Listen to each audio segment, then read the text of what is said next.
morning and welcome to Rafi Dawn. My name is Cynthia Agbo. It is a beautiful, perfect Monday morning. You kind of bad eyes on. You want to spoil my intro? No, I do not have intentions of doing that. I'm just really elated at your vivaciousness. Huh? Yes. I Like think I was saying it is before I quite was rudely infectious. interrupted. You invited me to interrupt I did you. not invite you.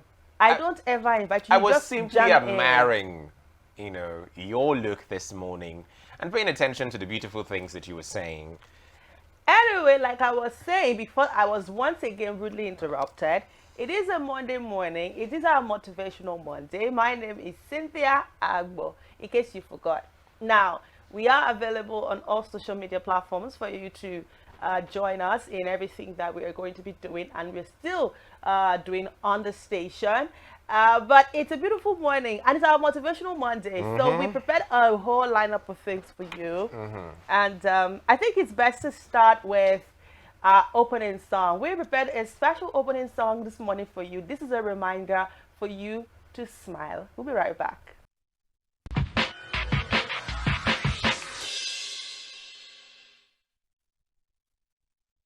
All right, so that is to get your morning started and prepare you for a beautiful day ahead because it's Monday and you have to start in the best of forms. I think Absolutely. I am done here. It's your turn. Mi loco. So I saw a very funny meme over the weekend. So it's a question from the interviewer to the interviewee.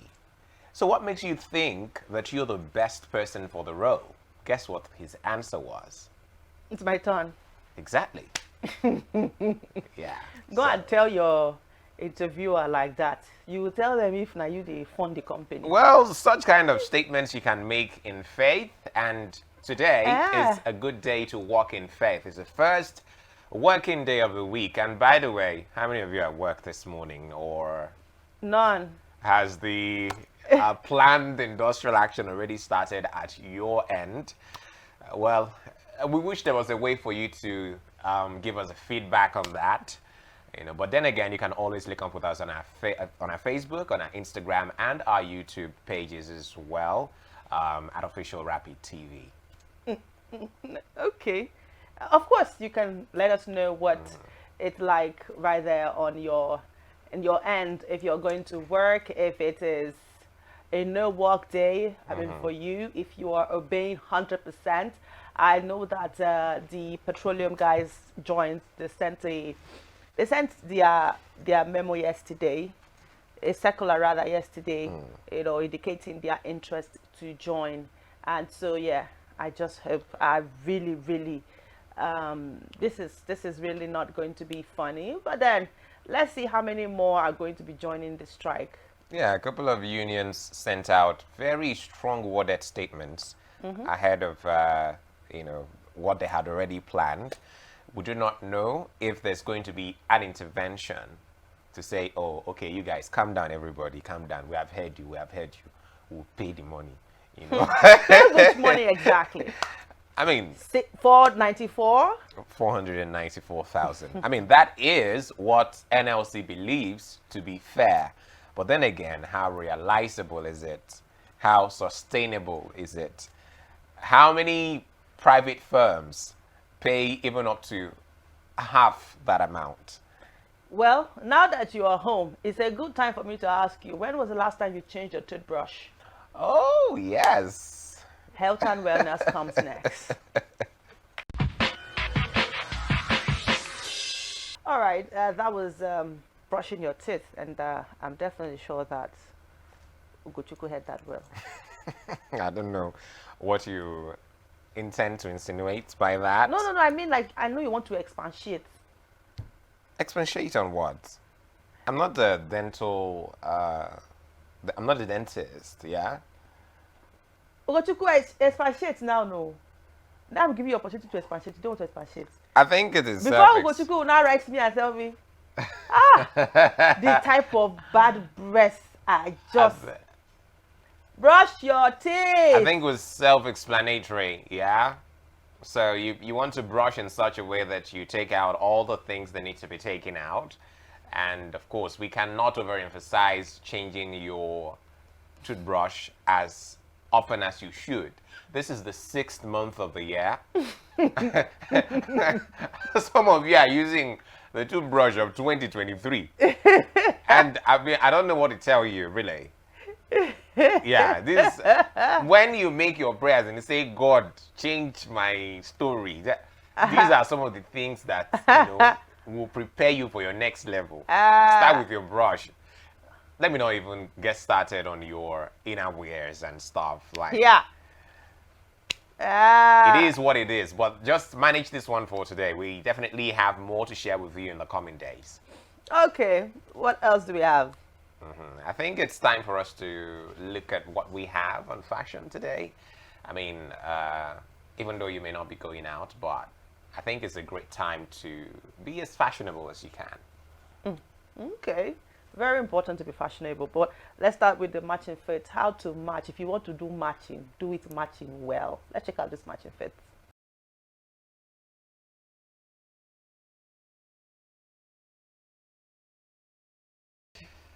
Money good, though. Money good. Why does it have to be all about money? Come Just on. try and have money. It's not, I mean, you could get the most basic things. Like you don't have to wear this type of dress, but it's about knowing how to combine what you have. Okay, still have money. Do you know that you can use 5,000 naira to get great matching fit? Okay. If you go to OK, So are you using 5,000 out of the 1 million you have, or you are using 5,000 because 5,000 is the only thing you have? maybe when they increase the minimum wage, we'll increase it to You 15,000. see, these are the issues. You cannot be telling a Nigerian worker that it's earning how much, 35,000 or even less than that, to go and be doing matching outfits. Oh well, it's all about what rocks your boat. It mustn't be every day. You could try it out. It could be for a special occasion. It could be for something, and you just okay. There's this video I watched on Rapid and matching outfit. Let's see. So you know how to I mean, it's combine your usually colors. beautiful when you see partners appear in matching outfits. It's always delightful to see. And then when the matching outfits match with some great vibe and energy between them. So it's not just the partners rocking matching outfits, but I mean, you look at the chemistry and it's special. It's so What's delish. this? Special now. Okay. Yes. So, anyways, it's just really beautiful to see. All right. Let's now check out what we have on the runway.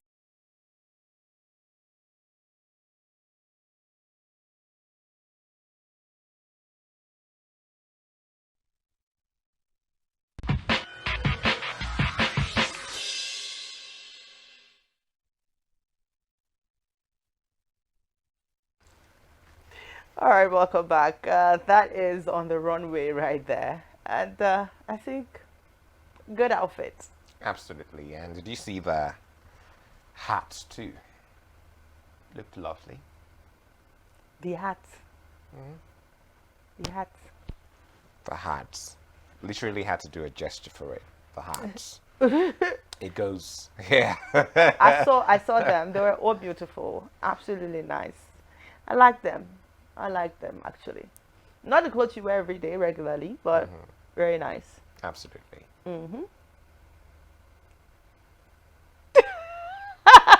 What? I'm just looking at you Why are you looking at me? because we're here together. Okay, what next? Well, it's time for us to learn new words on the show this morning. Let's see what new words we have.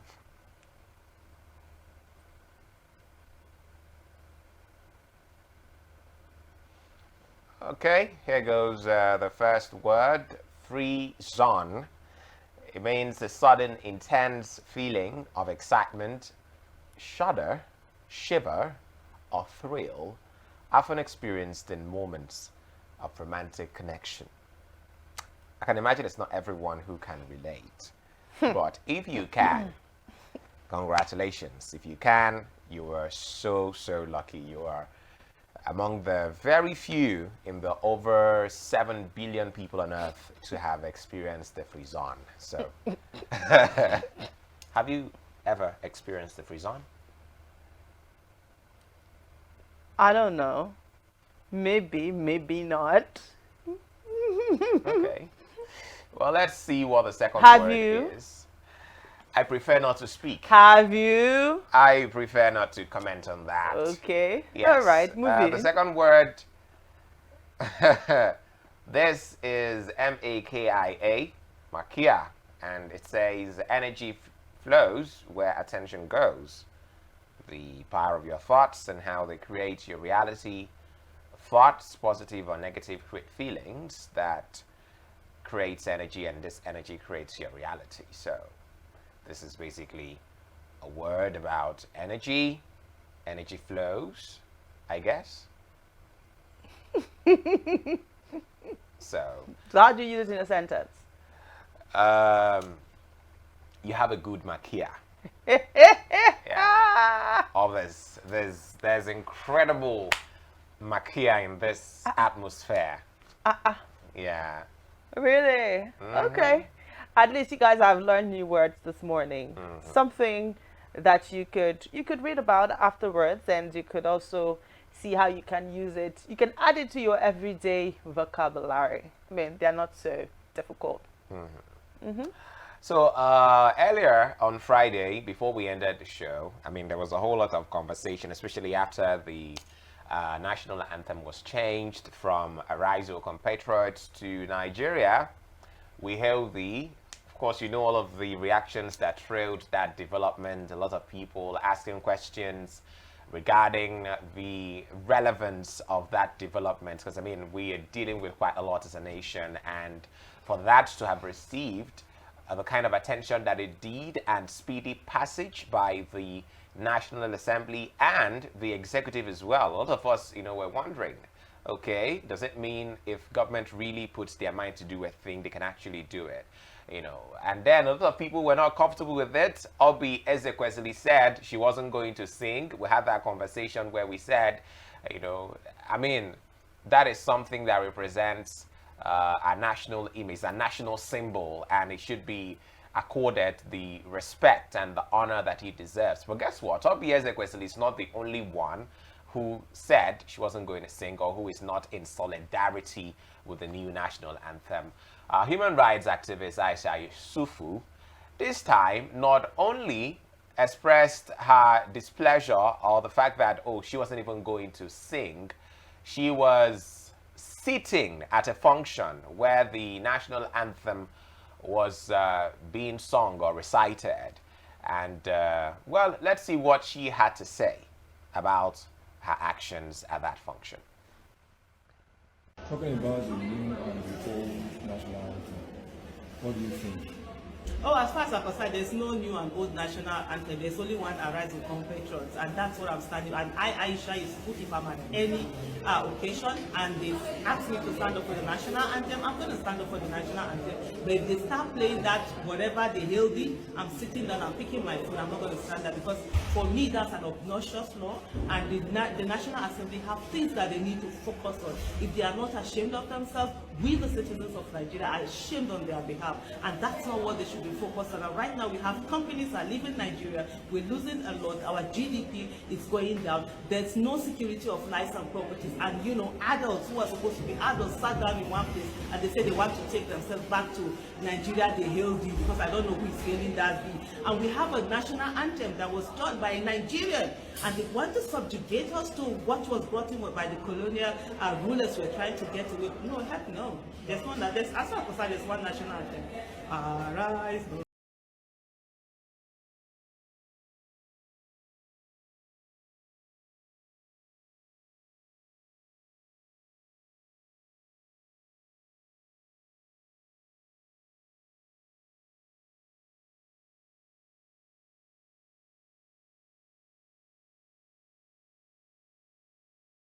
Okay, there you have it.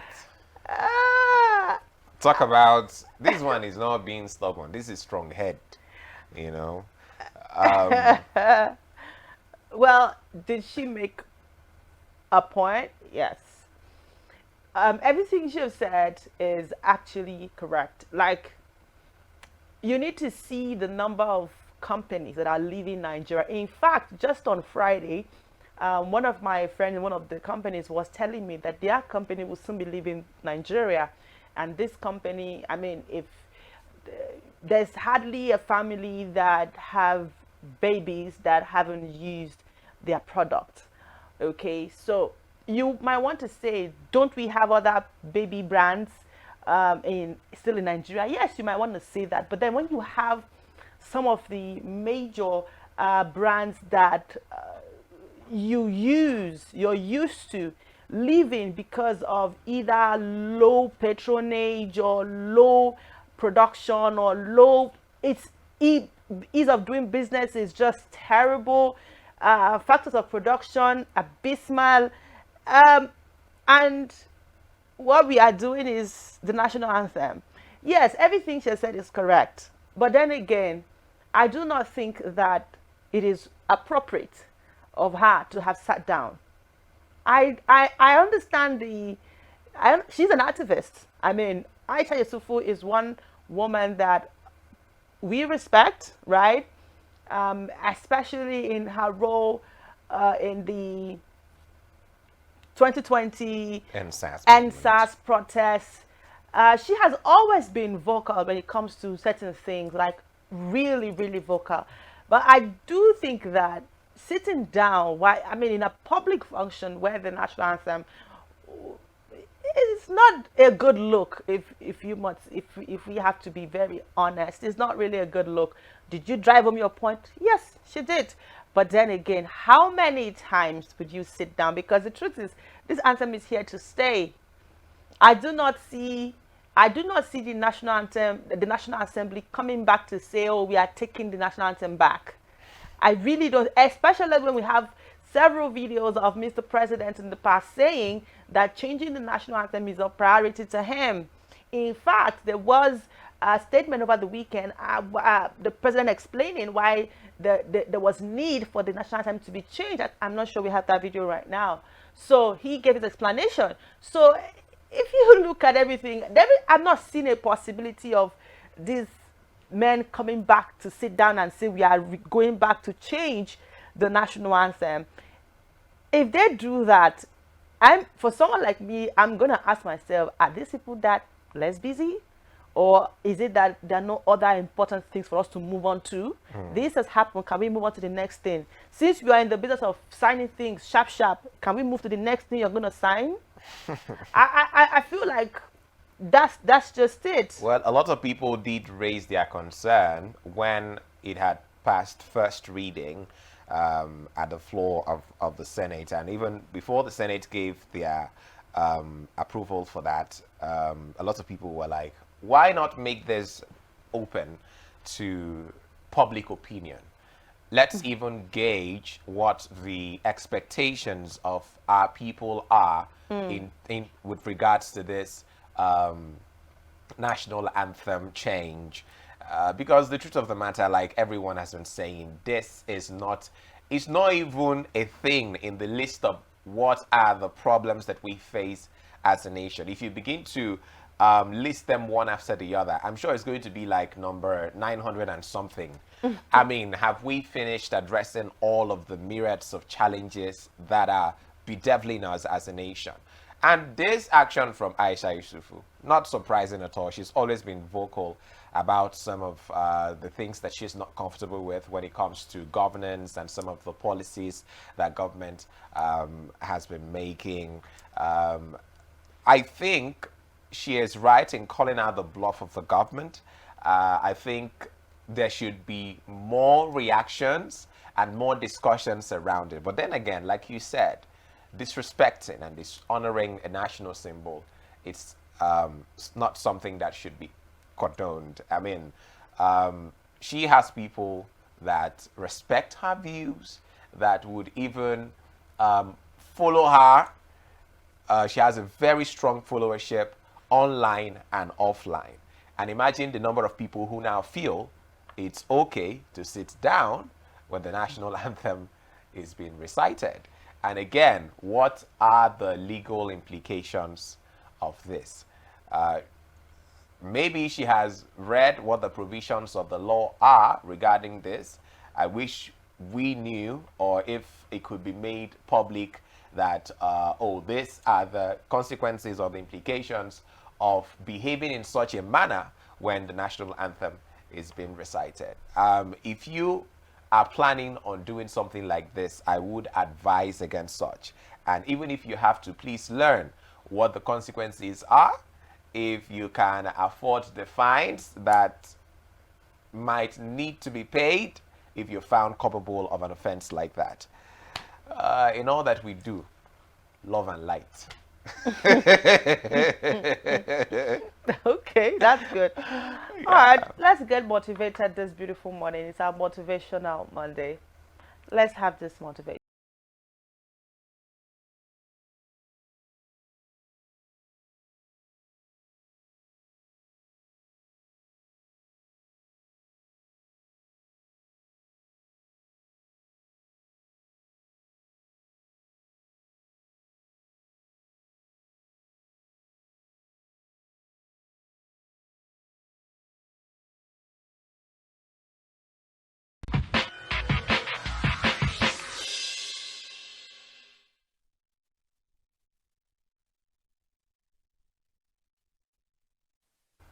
All right.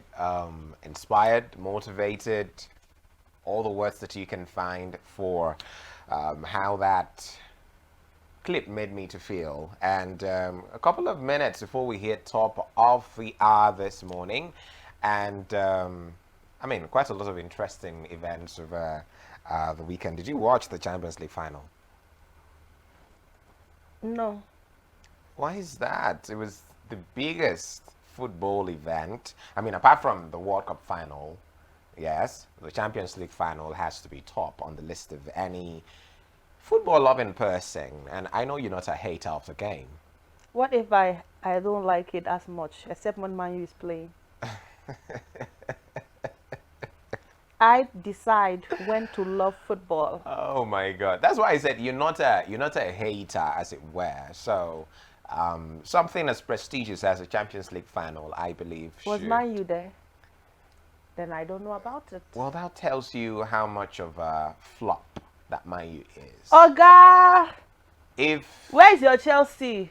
if in Where's the your Arsenal? in the scheme of things, All in the this mouth is you have mouth when it comes to Man U, but Chelsea that did not have one thing this season. the final of the finest football events in Oga, history. answer my question. One thing Chelsea did not have, Anyone who is not there but was Chelsea there? shouldn't be rated. Was Chelsea there? It's not about Chelsea. Did Chelsea win anything? It's not about Chelsea. Even plastic cup, did they? I mean, look at the likes of PSG, Bayern Munich. They See, tried their best. Stop, They tried their best to be at the final. stop deflecting. So if these Did people who Chelsea are, win even small cup, You know, small drinking cup? Did they? these guys who are like legends, who are like the big boys, they Up did not next come. is To, sports, they did ladies not, and They did not come gentlemen. to the party. It's time I for don't see any sports. reason why you should berate Chelsea. By the way, our boys are in New York at the moment. We're getting ready for our match against South Africa.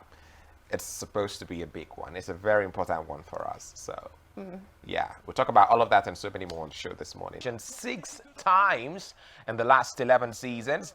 However, not for the first time in that run, they had to rely on some good fortune as underdogs. Dortmund were left to bitterly regret not making the most of their first half chances. Of course, you saw the chances that fell to Karim Adeyemi, Niklas Füllkrug. Unfortunately, they were not able to take advantage of those chances. Not slim at all. And then Madrid, you know, the fantastic thing about Madrid is they're not so, what's the word now? Not in any way to underrate their performance or what they bring to the table, but there's nothing so wow, so spectacular about what they play or how they play. But unfortunately, you cannot contend with their luck. You cannot contend with their fortune, and that was exactly what happened. The little chances they get, they take advantage of it, and that is why they are the most elite club in the competition's history. Like I told you, Cavajal, Cruz, Nacho, and Luka Modric joined Real legend Paco Gento as the only in 2024 as well. A record number of more than 2,500 stewards were in place at Wembley, where the authorities keen to avoid a repeat of the violent scenes that marred the Euro 2020 finals 3 years ago, when ticketless fans stormed the stunt styles. And it was absolutely beautiful to see. Congratulations to Jude Bellingham, who's now won his first Champions League trophy. Last season, he did play for Borussia Dortmund, but then again, this season, he moves to Real Madrid and gets to the Champions League final, and luck, fortune, fate, whatever you want to call it, has smiled on him for his very first. Even with the array of stars that they have at the moment, of course, you know, it is a deal that is almost 99% done. Kylian Mbappe coming to Real Madrid, and you wonder, what exactly are you guys planning? You don't want any other person to win a trophy in Europe? Because, I mean, with all that you have, at this point, I think Real Madrid should now be classified as a terrorist organization. But then again, that is on the lighter note. Well, we have the Euros coming up, and there's been a lot of talk, especially in the camp of the Three Lions, where there's been a lot of expectations with regards to the fitness of Harry Maguire and Luke Shaw and a couple of other players there that we expect to be a part of that one. We hear that Gareth Southgate has given Jude Bellingham 10 days rest ahead of the Euros, which starts in just a couple of days, June 14 in Germany, to be precise. So before we talk about that, let's go to Uyo right now, where the camp of the Super Eagles, of course, has been open throughout the weekend. First, of course, to arrive were all of the three players from the local league, Sadiq Ismail from Remo Stars, Kenneth Iboke from Rangers, and of course, Olorunleke Ojo from Aimba International. Now, in the aftermath of that, we have most of the foreign-based stars who have now, of course, joined the team, and they did have their first training session earlier over the weekend. And ahead of that crucial 2026 World Cup qualifiers against South Africa and Benin Republic, they had their first full training session on Sunday as more invited players arrived in camp. Well, headlining Coach Finidi George's invited 23-man squad is the return of Maduka Okoye. Yes, you did see a picture of the big man Stanley Nwabali, who of course was phenomenal during the AFCON in Cote d'Ivoire. Now, lots of people are asking, one of the questions that was asked Finidi George with regards to the position of Stanley Nwabali, and I think it would be normal for Stanley Nwabali to retain his shirt as the first choice goalkeeper of the Super Eagles. He has done quite enough in such a short time to earn that starting berth. Yes, Maduka Okoye did have a fantastic season with Udinese in Italy, but then again, Stanley Nwabali has obviously won the heart of the Super Eagles team and Super Eagles fans as well. Well, the team's camp officially opened on Friday in Uyo, with the Eagles lodged at the Ibom Golf Resort Hotel, the same base they used during their successful qualification for the 2018 World Cup. Like I told you, Nigeria Premier Football League trial, Sadiq Ismail, Kenneth Oboke, and of course, Tanzania-based Benjamin Tanimu, Ibrahim Olaoyin, Chipa United goalkeeper Stanley Nwabali, Wilfred Ndidi, who has been in the country for a while, and Fisayo Dele Bashiru were the early bets in camp. AC Milan forward Samuel Chukwueze, this one is actually good news, because we heard he had a couple of issues with fitness, but he was available in camp. The 24-year-old picked up an injury during the Rossoneri Serie A fixture against Cagliari on the 11th of May. Subsequently, he missed Milan's last two Serie A games against Torino and Salernitana. Well, early Sunday morning, we witnessed the arrival of Bayer Leverkusen forward Victor Boniface and Club Brugge midfielder Rafael Onyedika, bringing the total to 13 players. And, well, as at the last we checked, 15 players took part in the evening training sessions on Monday. We we expect more to arrive later on today. We're currently third in Group C with 2 points from 2 matches, train leaders Rwanda by 2 points and South Africa by 1. The group winner after 10 matches to qualify for the 2026 World Cup hosted by USA, Canada, and Mexico. Now, interesting scenes over the weekend in the Nigeria Professional Football League. League leaders Enugu Rangers were held to a goalless draw by Sporting Lagos in a match day 34 of the Nigeria Premier Football League. This happened in the Mobolaji Johnson Arena in Lagos. I think that was a really good result for the Flying Antelopes. It was a crucial game, the center of attraction for fans yesterday, thanks to the title contention of Rangers and Sporting Lagos' survival battle, and it was broadcast live on Star Times as well. Well, despite enjoying a fair share of the possession and having more shots on target, the Flying Antelopes couldn't breach the host defense and allowing their challengers Eyimba, who beat Rivers United 4-1. It was actually a beautiful match right there at the Eyimba Stadium in Aba, 4-1 between Eyimba and Rivers United. And of course, Remo Stars, the other club that's putting a lot of pressure on Enugu Rangers, won against Kano Pillars by 2-1. Well, a couple of chances created in the game between Rangers and Eyimba and Sporting Lagos, I beg your pardon, but unfortunately, we could not see a goal in that particular one. Well, Rangers remain top of the table with 61 points after the goalless draw, and they are closely followed by reigning champions Eyimba on 59 and Remo Stars on the same number of points as well. Well, Sporting Lagos is actually really terrible for them, because if Aqua United beats Heartland today, Sporting Lagos will go down to the relegation zone. So they remain invincible at home for the Upton time this season, but their hopes of escaping relegation is hanging in the balance as well. As you can see, Sporting Lagos on number 16, just a point above the drop zone. And of course, Aqua United with just 40 points. If they get victory against the Naze Millionaires later on today, well, they would be moving out of the relegation zone, and that will see Sporting Lagos now go down to the drop zone. Well, officially, Gombe United are the first to be relegated from the 2023-2024 season of the Nigeria Premier Football League, and that's the updates from match day 34. Now, let's go to Aba and look at what happened exactly. Chijioke Mboma has now 14 goals. Together with Sikiru Alimi of Remo Stars. Well, Elijah Akani scored a brace, and Chijioke Mboma also with a goal there, running riot in the contention for their 10th MPFL title. Well, elsewhere in Gombe, Sunshine Stars took a leap out of the relegation waters with a 2-0 win over their host, condemning the Savannah Warriors as their first side to be officially relegated this season. Bayelsa United continue to strive for safety with a heavy 3-2 win over Plateau United in Yenagoa, leaving Kwara United and Niger Tornadoes unsafe in the relegation battle after both teams played out a 1-1 draw in Kaduna. The last match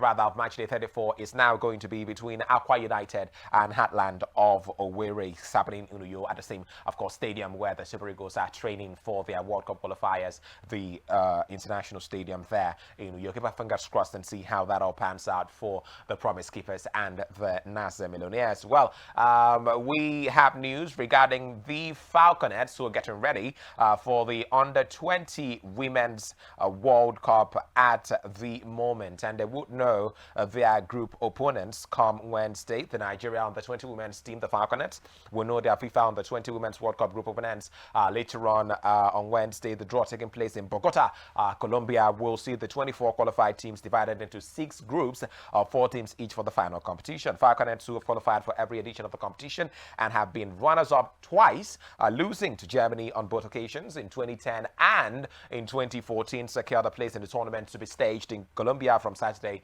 August 31st to Sunday, September 22nd this year, alongside other African countries. We have Ghana, we have Cameroon, and we have Morocco as well. Well, the other qualified nations, we have Argentina, Australia, Austria, Brazil, Cameroon, Canada, Colombia is the host country. We have Costa Rica, Fiji, Ireland, France, Germany, Germany, Ghana, Japan, Korea, the DPR, Korea Republic, Mexico, Morocco, the Netherlands, New Zealand, Nigeria, Paraguay, Spain, and of course USA and Venezuela. The tournament is set to return 2 years after the 2022 edition was won by Spain. Well, some interesting things have been happening in France, and we're moving away from Jogo Bonito, the beautiful game of football, now to yet another, or perhaps even more beautiful game, the game of tennis, where we have the Grand Slam happening in Roland Garros at the moment. Well, all of the big boys, well, we haven't had any upsets so far.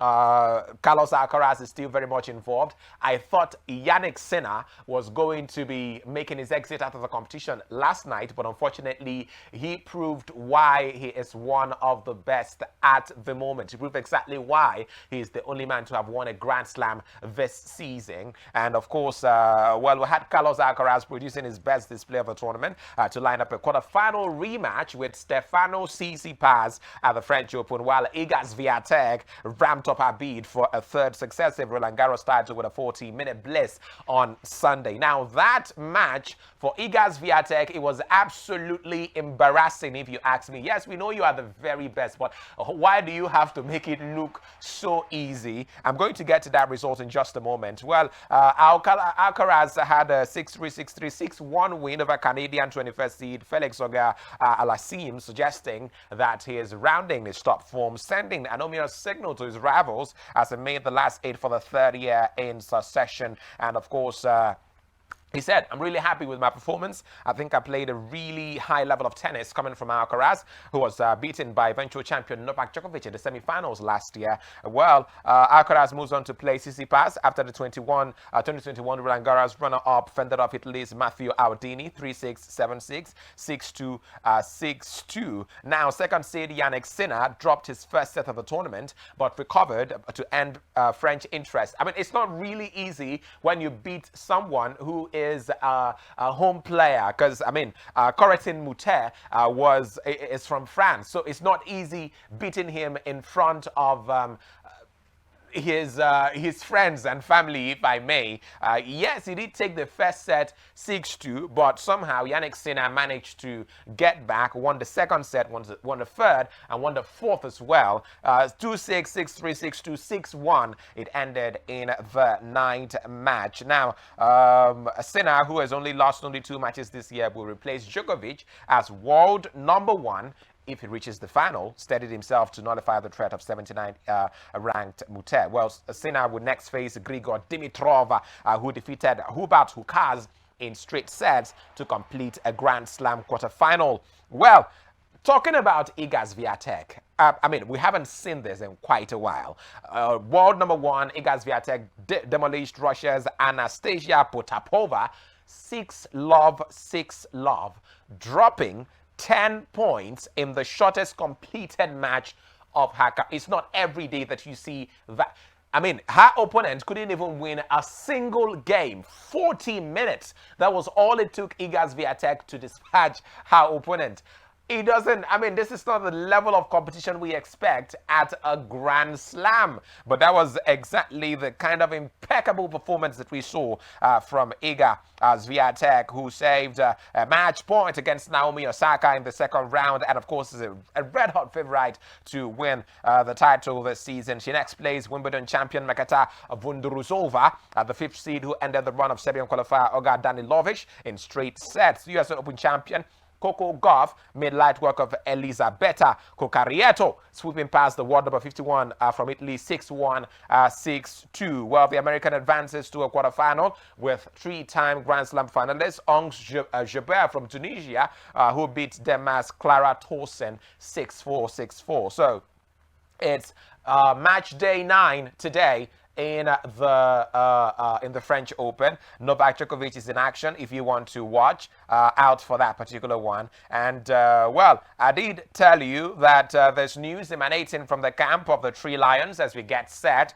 for Euro 2024, and it is that Gareth Southgate is encouraged by the progress of Harry Maguire and Luke Shaw as the injured England defenders aim to prove their fitness for the Euro 2024. Well, these of course remain key figures in the Three Lions setup. And Manchester United FA Cup final goal scorer Kobe Mino and Manchester City duo Kyle Walker and Phil Foden are yet to link up with the squad. Real Madrid star Jude Bellingham will also be another late arrival. I told you that his coach has given him 10 days to cool off, to chill off, whatever you want to call it, after that heroic triumph against Borussia Dortmund right there in the Champions League final. England, one of the leading contenders to win the Euros, kick off the campaign against Serbia right there on June 16 before facing Denmark and Slovenia in their other group fixtures. Well, talking about news emanating from mainland Europe with regards to transfers, well, let's inform you that Sevilla have now gotten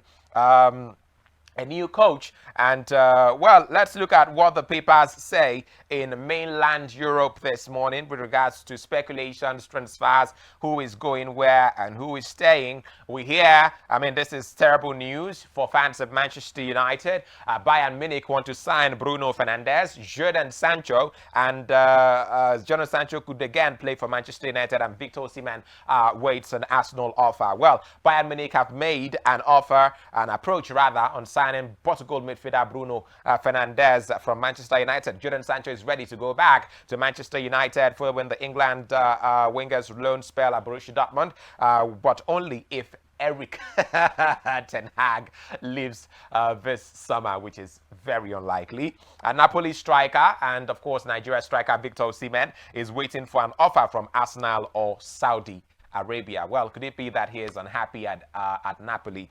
Let's see what happens there. Former Manchester United boss Sir Alex Ferguson has met with Crystal Palace sporting director Dougie Freedman in London to explore their position on the possibility of selling England defender Mike Guehi, England midfielder Eberechi Eze, and France under 21 winger Michael Olise this summer. Well, lastly, Belgium midfielder Kevin De Bruyne, who turns 33 later this month, is expected to receive offers to leave Manchester City this summer. Well, as long as there's the rising of the sun and the setting of the same, there would always be a time to go and a time to come. And right about now, this is where the cookie crumbles on this morning's edition of Rapid Sports, because he who fights and runs away lives to fight another day. Ugochukwu Madamere is my name. Thank you for being there, and the Breakfast Show continues in just a moment.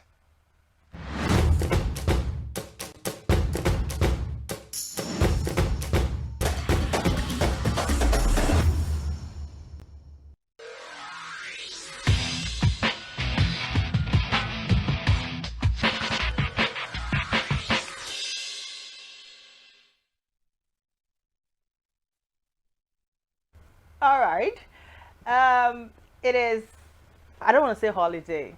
A lot of persons are home, so we thought that we should give you great songs. I mean, enjoy lots of music this beautiful morning. But I mean, to say apologies, we couldn't bring you Eastern Cycle this morning, but definitely Eastern Cycle should come tomorrow morning. All right. So, but then we had to replace that with some great songs.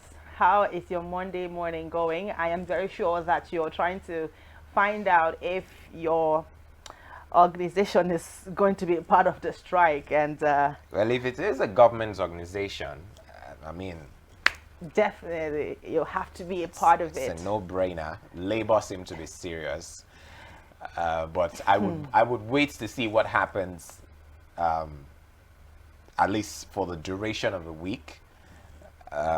Let's see how determined they are, because there's always been situations like this where they say, oh, there's going to be a lockdown, industrial action, blah, blah, blah, blah, blah. And then 24 hours later, you hear that, oh, there's been a meeting and that some compromises have been reached and all of that and all of that. Yeah. You do remember the last time Labour was to have a strike, and I did tell you that, oh, it's not going to cross the next day. You doubted me, and you saw it for yourself. Right? Okay, so this time around, yeah, I am not going to tell you that everything is going to fall today. I'm not going to say that. I'm not going to be that insensitive. But I am going to be very realistic. 494,000 naira. Was it George Akume or so? Someone was in an interview was saying that what the Labour is demanding isn't a bad thing, it's nothing bad at all. But then he said that it is not going to be sustainable. So my question to Labour will be, do you want what is not sustainable? Do you want what is sustainable? You have to put your priorities straight. Because if the government say, okay, fine, let's do 494, as you say, right? How long do you think that they will be able to pay that? But fuel price moved from 200, I'll be 180 to 700, and it has been sustainable. No. It has been sustainable because Oh my God. Nigerians are very resilient people. No matter how terrible things are, you always see that person who's in the club throwing money. What if they have gotten to that point where they cannot take it anymore? Now, in terms of the realization of what Labour is demanding for, both of us know that that is never going to happen. But I think I may know the method or whatever Labour is trying to do here. So you remember sometimes when you go to the market. So now reduce it to 150. I mean, that would be a more realistic price, a more realistic wage fee, or even 100. 100 would not be so bad. So you remember when you go to the market, if the vendor tells you 10K, it's only if you are some of those mothers that you go all the way down to 1,000 naira. Ugochukwu, I've seen you price before. So when they tell Ugochukwu 10,000, go say, Oga, is it not 1-2? You start from 1-2. How can someone tell you 10,000? You're telling the person 1,200. Okay, but why will you tell me 10K when I very much know the value of the product? Oh, you know the value, and you think the price is not commensurate to the value. So I think what Labour is trying to do is, go for something really high, so that eventually, as we are doing the bargaining, as we're on the negotiation table, we're having all of these meetings, it will get to something that is a bit more respectable for the Nigerian worker. So something in the range of 100 or 150, like you said, would not be bad. Okay. Now, let's now come back to the real issues, which, as our last week, we're trying to have that conversation, but then the network took us away from Mr. Chimobi, which is still where I stand on. Let's say you get the money to 150. Now, what value would that money be when you have to go to the market? And I heard a tuba of yam is 4,000 naira. And then you have 3 kids, for example, or 4 kids, for example. And then you have 150 that you earn, and then you have to buy a tuba of yam for 4,000 or 3,500 if you're a good price person. Now, you wouldn't just go to the market to buy 1 tuba of yam. You probably want to buy like 5 tubers. You've 4 or 3,500 in 4 places. That's how much gone already.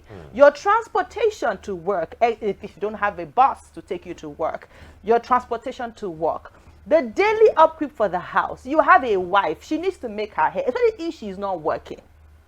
So now, looking at the price of things in the market, looking at the high inflation and everything, 150 will still not be sustainable for the average Nigerian worker who goes to work every day and has to survive. What I am still agitating for, which I think that the Labour should try as much as possible to, I think they should bend their lens a bit. Look at the real issues on ground. Money. So for instance, too much money is not bad. So I love money. What do you think are the issues? The issue is on ground is that what now? I mean, because those issues that you think should be tackled, yes, is it the role of Labour to tackle those issues? No, it's the role of the government. Exactly. So it is what falls within the purview of Labour to handle. And what is that? Agitation for the welfare of Nigerian workers. That is what falls to the table of the NLC. I cannot know how many times Labour is always asking for increase. And the argument, you make a very good argument. Why not improve the standard of living? Why not make inflation rates better? Why not do this? Why not do that? I mean, it's going to give Nigerians purchasing power. Yeah, you could go to the market and you could get more things even with the little money that you have. But then again, you have to look at the progression of these things in the last couple of years. prices of goods and services have increased, inflation has increased, and income has remained the same. So even if it's going to take a while before all of these issues are addressed, can we have income that is commensurate to the economic situation? I think that is what 494. Labour is talking about. 494. No problem. That is a good bargaining point. By 4 p.m. today, we will know how sustainable the strike is going to be. I mean, already the word has gone out. Of course. It has been out since weeks now. I saw a tweet, I think it was the NLC headquarters or something, talking about how victory doesn't come without struggle. And when unions start making quotes like that, that tells you they're really in for the long haul. They're really to give it whatever it takes and do whatever that it demands for their voices to be heard. Badamwa. Okay, let's now go to Abia State, where something is happening. So it was, I think this is not a fresh story. It's actually not a fresh story. It is one of those stories that when they come out at first, you try to watch to see, okay, what's really going on. And maybe because the two persons involved are not really, a lot of people want to have their own opinion. Oh, why did you do this? Why did you not do this? Okay, so two girls have been missing, Celine and Afiba. One is a Ghanaian, one is a Nigerian. And presently the brother and sister of Afiba are in Nigeria. They're in Abuja, trying to see how they can find their sisters. These are the two ladies. It's been a month plus now. And when this story first came out, we didn't want to talk so much because there was nothing much to talk about. Because it was just that they were missing, and they went to visit an Andrew that they met on Facebook. So it's not, both of them didn't meet this man on Facebook. Okay, one met the man. And so he said, okay, you can come with your friends. Anyway, we're not going to talk, so we're just going to share some of the videos because thank God, luckily enough, Harrison, who is an activist as well, has been following up the case because it was discovered that if not, it would just be swept under the carpets. These girls are still missing. And then upon further investigation, it was discovered that they are not the only girls that are victims of this man. So let's first of all start with when these girls were leaving, or rather when Andrew was in, there's a video when Andrew was inviting the girls, telling her on a video that he sent to them that, oh, you can come with your friend. If you don't want to come alone, you can come with your friend. So this is a video of Harrison trying to explain the situation of things. Let's listen. Good evening. I've been getting messages from, lots of people asking me what's the update on this matter. Currently, the update is that they are yet to be found. Celine and her friend are yet to be found. Hi Celine, how are you? How you been? How was your trip? How was your journey?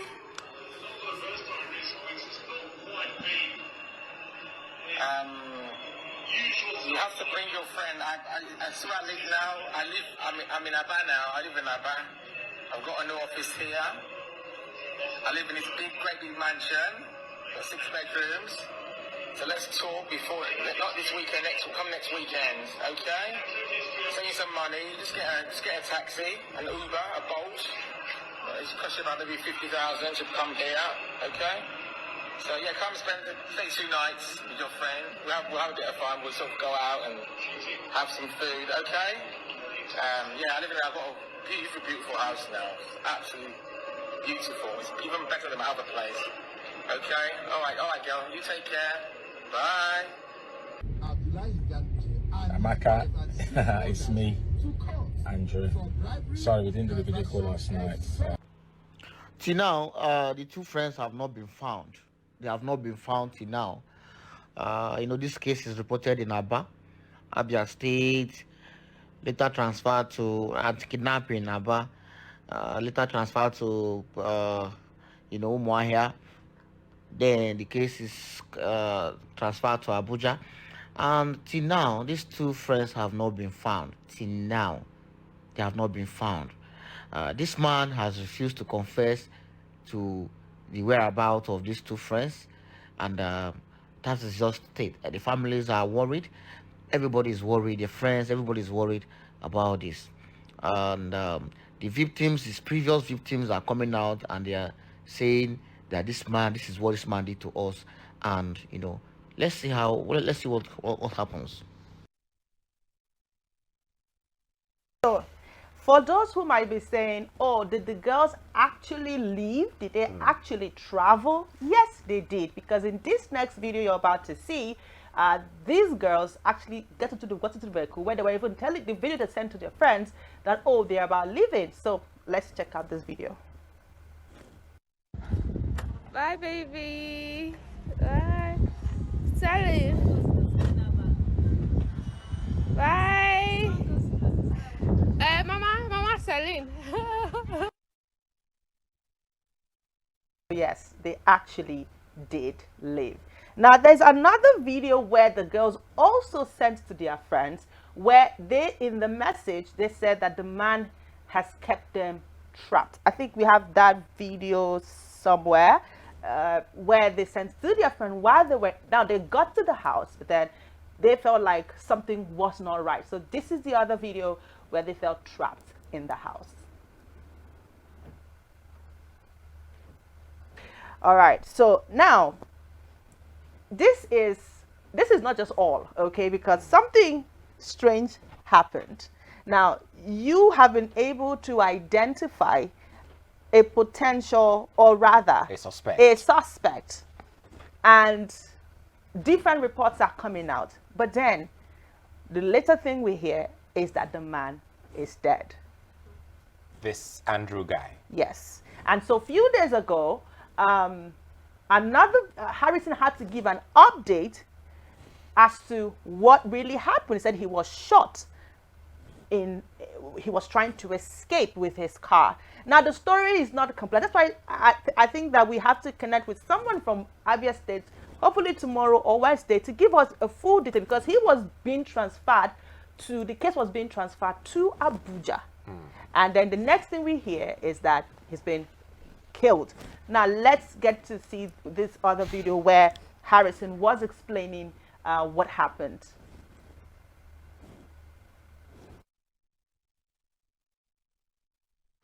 Good evening, everyone. My name is Harrison Gwamnishu. I just left from the police office in Abuja, and why I was scared, why I posted my location was because, before I left Delta with the victim to Abuja, I was threatened, one, and I got a call and information that Andrew Ochekwo, the man who kidnapped, the two girls, the two friends, was killed. And it is confirmed that the man is dead currently, and the story long. They said the man was escaped from the police. Police were bringing him from. This case was reported in Aba, kidnapping office in Aba. Then, because the man was living large while in the police custody in Aba, the petition was filed to the IG office for case transfer. This case was approved, and the police from Abuja went to Aba to pick up the case file. And they said when they pick up the case file and the suspect, they were taking him to Abuja. And something happened. The man tried to escape.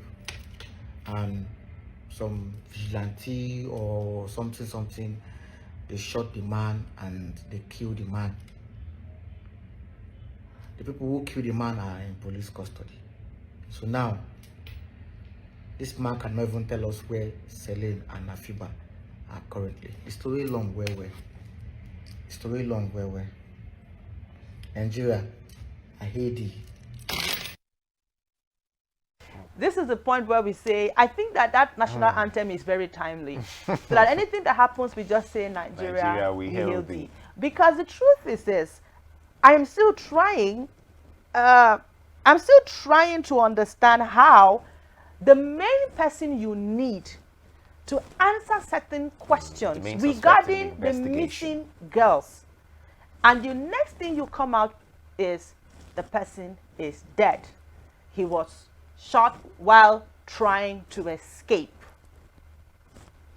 Are you actually trying to find the girls? So what this actually means is that the security agencies have hit a dead end, as it were, with regards to the investigation, because as far as we know, this is the only suspects that they have with regards to this case. Now, if they have any other lead or any other angle to this particular case, we are not privy to that information unless there are some things that they have kept to themselves and are not making open to the public. But this, I believe, is a case that, I mean, should have been followed very, very carefully, especially since this is the only person that you can hold accountable to say, okay, this is what happened to the girls, or this is not what happened. How do you hold him responsible? And the story is that he did not confess, when it is very evident that he sent out an invitation to these ladies. Okay, the boat, I mean, all of these things can be investigated. The Uber or the taxi that they ordered to the place, you should have found the driver that took them They there even sent you to sent out confirm videos. that, okay, Mr. Driver, did you pick up these two girls from so and so location and drop them at so and so location? If that tells you yes, I mean, we're not the ones who are going to tell you how to do your job. But at this point that, okay, the lead suspect is not available, what does it mean? Does it mean that these girls are never going to find justice? Or like, what does it mean exactly? This is not even about justice. This is about, let us even find the girls. Now, the big question here that I would like to ask is, what are they trying to hide? I mean, it's a difficult question, but we have to ask it. What are they trying to hide in the case of Celine and Afiba? Because there are allegations that Andrew was a member of a organ harvesting syndicate, which is called the Black Sheep. They have their social handle. It poses as a business. Now, this is his social media handle. He poses as a person who can give people job. With all the glamorous living. And so when an account like this messages you and probably promises you things and invites you over, gullible people will fall for it. Now, different victims have been coming out to say that, oh, thank God for this. This was what happened. This is what he did to them. They accused him of rape and the likes, right? The question now is, what are they trying why to is hide? it that if there were actually victims who suffered at the hands of this man, why did they not come forward at the time that the events happened to call him out and to make it public knowledge? Oh, guys or girls, be careful of so and so person that goes by so and so name. He's not all that he appears to be. The world is not black and white. I mean, but now we have two girls who are unaccounted for, who we do not know their whereabouts, who, for as much as we know, could no longer even be with us. It is not easy for a woman who has been raped to come out and tell you that she was raped. But then again, in this case, it would have helped us to nip whatever that was going to unfold. And this is why these victims have been speaking to Harrison. And the thing now is, the Abia State government, the Abia State police need to really, because that very house, from what we learned, is actually in Abia State, is in Aba. That very house. You could see from the video where he said, oh, this is my house in Aba. So there are people who know the address, and that's why Harrison has been pleading that you guys know this place. Why are you guys covering this thing up? What are you quiet about? What are you afraid of? Whatever it is, come out. Because the most important thing is, if the girls are dead or alive, it is best for their family members to know what exactly is going on with them. If they are alive, then it's good. Let us find a way to rescue them. If they are dead, let them take their body and just do the proper thing. It is no parent like to hear that they can't find their child, and you don't even know what exactly is going on with the child. This is not a time for you to say, oh, why did they travel to see some man? It's not a time for you to do all of that. And I will say this, as ladies, you need to be, not even just as a person, you need to be very careful.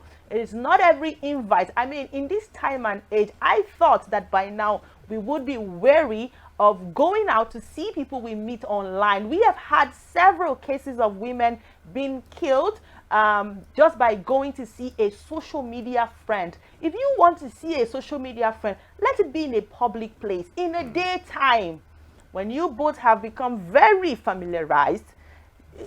Maybe then and then you could try anything else. But let no man invite you over, send you money to go see him. Please and please. Yes, you say it's not the time to have that kind of conversation, but I think it is very much the time to lay emphasis on the consequences of when you're not careful, like you said, and when you're not really conscious about decency, not just as a lady, but basically for everyone. Because the question you asked about, someone who is molested, why they're not really eager to come out and talk about it. But then again, it raises a lot of questions as to why you would go to visit someone in his home, and then there's even a conversation about bringing your friend to come and have fun. I don't understand. Did you not play as a child? What are you? What are you? I mean, all of this thing. We are adults, and I believe we know what we're doing. So, I mean, as a young lady, there's a lot of talk these days about the need for you to live a decent life, and there's an adage. I don't know if it applies in English as well, that the ocean does not swallow the leg of the person that it doesn't see, and that's exactly what it is. So are there lessons that could be taken? I believe so. Are there people who should take these lessons? Absolutely yes. Anyway, yes, we just hope that we'll be able to bring you an interview from Abia State. If we're able to get Harrison, fine, we will. But if we're able to get one of the security agencies or whether the police are on this case, then possibly we'll have the conversation, because we need to know. I mean, the brothers of Afiba, they are in town. So what do you have to tell them? What is going to be the explanation that the only suspect that you had is dead? And why are people not talking about the house? Point the house. Someone said something and said, why is even that house still standing? That they should have probably demolished the house.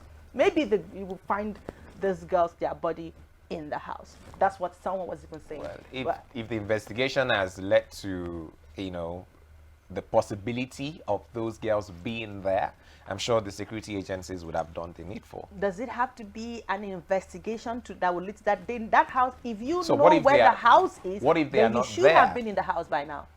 I mean, this is not a time for you to say what if not. It's a time for you to explore, open all your options.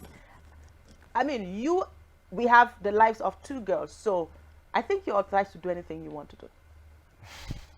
It's part of your function. Within the ambits of the law, of course. It is within the ambit of the law.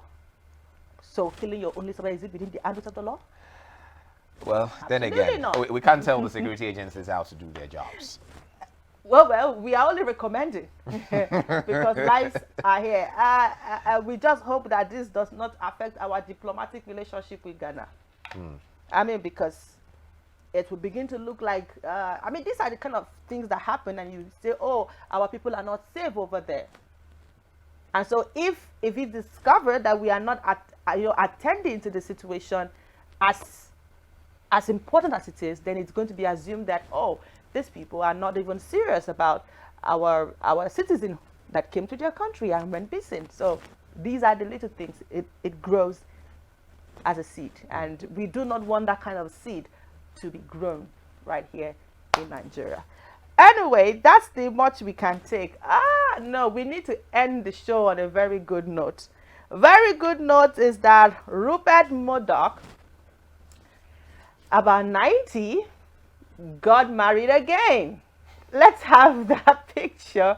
A media mogul, a media tycoon, got married again to his 67-year-old wife. Amen. Who says you cannot find love and companionship at any age? Congratulations to them. Why are you blushing, Ugochukwu? I mean, I'm so happy for him. Yeah.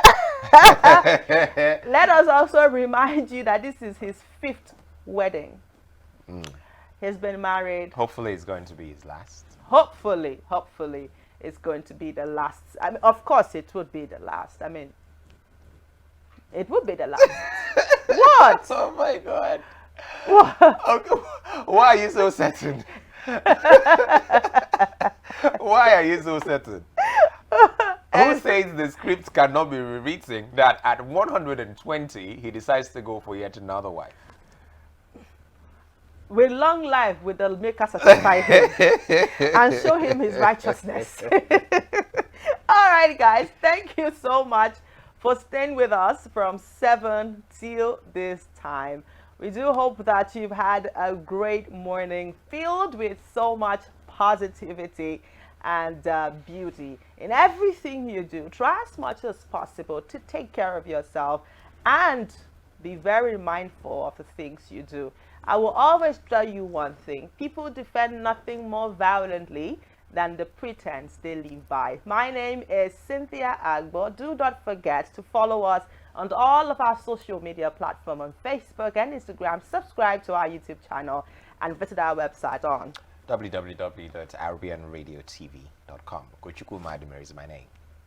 Adios.